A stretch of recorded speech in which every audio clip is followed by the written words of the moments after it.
Albert Einstein once said, everybody's a genius, but if you judge a fish by its ability to climb a tree, it will live its whole life believing that it is stupid.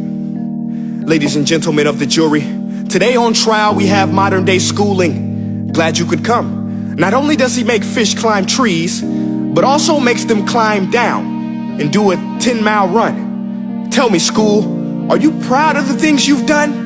Turning millions of people into robots, do you find that fun? Do you realize how many kids relate to that fish swimming upstream in class, never finding their gifts, thinking they are stupid, believing they are useless? Well, the time has come, no more excuses. I call school to the stand and accuse him of killing creativity, individuality, and being intellectually abusive.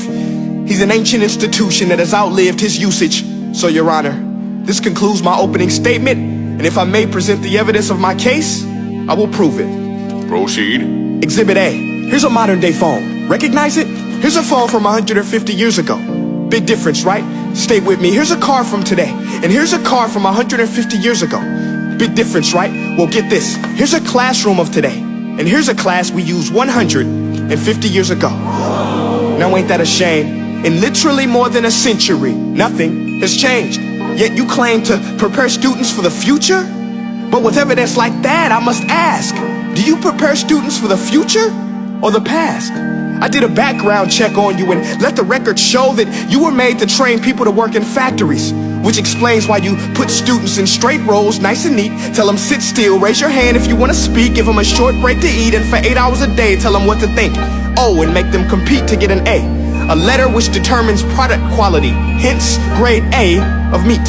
I get it. Back then, times were different. We all have a past. I myself am no Gandhi. But today, we don't need to make robot zombies. The world has progressed. And now we need people who think creatively, innovatively, critically, independently, with the ability to connect. See, every scientist will tell you that no two brains are the same.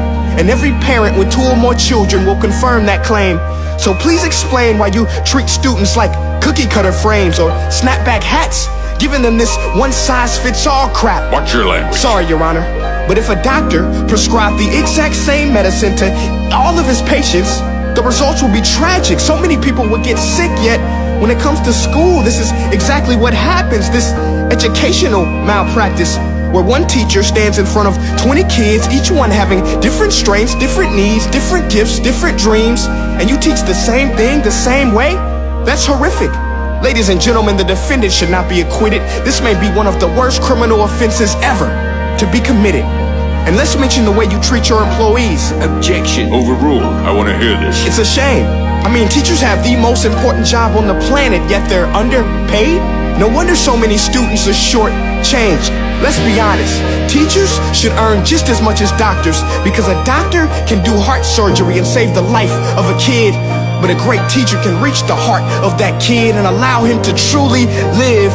See, teachers are heroes that often get blamed, but they're not the problem. They work in a system without many options or rights. Curriculums are created by policymakers, most of which have never taught a day in their life. Just obsessed with standardized tests. They think bubbling in a multiple choice question will determine success. That's outlandish. In fact, these tests are too cruel to be used and should be abandoned, but don't take my word for it. Take Frederick J. Kelly, the man who invented standardized testing, who said, and I quote, "These tests are too cruel to be used and should be abandoned." Ladies and gentlemen of the jury, if we continue down this road, the results will be lethal. I don't have much faith in school, but I do have faith in people. And if we can customize healthcare, cars, and Facebook pages, then it is our duty to do the same for education, to upgrade it, change it, do away with school spirit, because that's useless. Unless we're working to bring the spirit out of each and every student, that should be our task. No more Common Core. Instead, let's reach the core of every heart in every class. Sure, math is important, but no more than art or dance. Let's give every gift an equal chance. I know this sounds like a dream, but countries like Finland are doing impressive things. They have shorter school days, teachers make a decent wage, homework is non-existent, and they focus on collaboration instead of competition. But here's the kicker, boys and girls. Their educational system outperforms every other country in the world. Other places like Singapore are succeeding rapidly. Schools like Montessori, programs like Khan Academy. There is no single solution, but let's get moving. Because while students may be 20% of our population, they are 100% of our future. So let's attend to their dreams, and there's no telling what we can achieve. This is a world in which I believe, a world where fish are no longer forced to climb trees. I rest my case.